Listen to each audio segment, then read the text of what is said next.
Important term आता है saltatory conduction. देखो माइलिन शीट में याद रखना, माइलिन शीट में सॉल्टेटरी कंडक्शन हो रहा है, not in the unmyelinated sheets.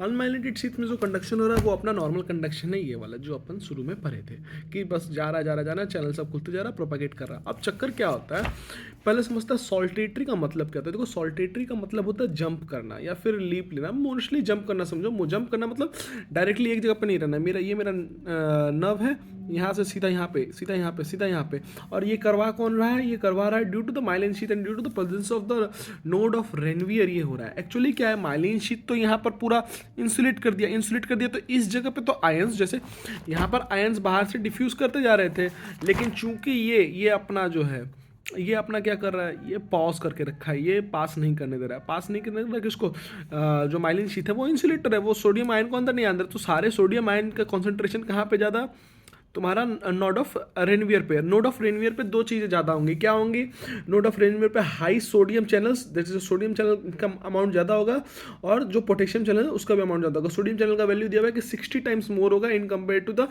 Places where the myelin sheath is present, उसके मुकाबले में 60 गुना ज़्यादा होगा at the node of Ranvier, और similarly the potassium channels will be more.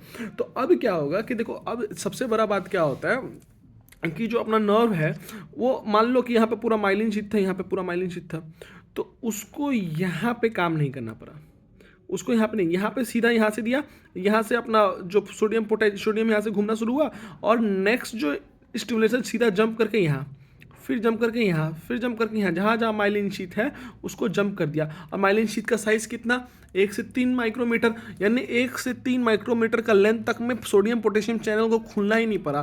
तो खट खट खट खट खट खट करके 1 से 3 मिलीमीटर का गैप पे ये जो चीज़ें हैं हो रही हैं। तो ऑफकोर्स सोच के देखो कि अगर तुमको एक लाइन से जाना है, 1 2 3 4 5 6 7 8, और अब क्या है कि नहीं, तुमको पूरा जंप करके जाना है, तो 1 2 3 कौन सा ज़्यादा फ्लो होगा, of course it will be faster in myelinated. Hence this is said that 5 से 50 गुना ज़्यादा कंडक्शन होता है किसमें, माइलिनेटेड में, due to the saltatory conduction. Saltatory मतलब जंपिंग कंडक्शन।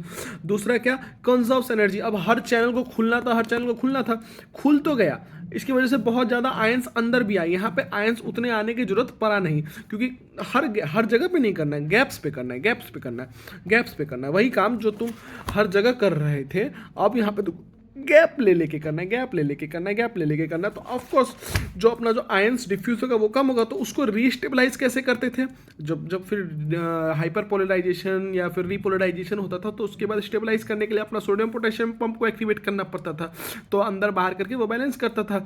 तो अब इस केस में चूंकि यहाँ पे माइलिन शीट है, तो उतना ज़्यादा कंपेरेटिवली उतना ज़्यादा डिफ्यूजन हुआ नहीं आयंस का अंदर बाहर, तो उतना ज़्यादा मेंटेन करने का जरूरत भी नहीं पड़ा, उतना ज़्यादा मेंटेन करने का जरूरत नहीं पड़ा। तो of course it is conserving energy.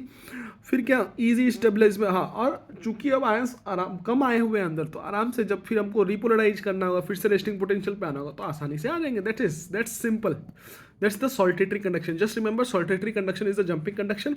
यहाँ पे जो नोड ऑफ रेनवियर पे टोटल जो सोडियम चैनल्स है वो ज़्यादा होंगे, पोटेशियम चैनल्स ज़्यादा होंगे, सोडियम चैनल 60 टाइम ज़्यादा होंगे। प्रोस क्या है, 5 से 50 गुना जो कंडक्शन का स्पीड है वो बढ़ जाएगा, एनर्जी कंजर्व हो जाएगा, easy maintenance of the resting potential. Just remember this.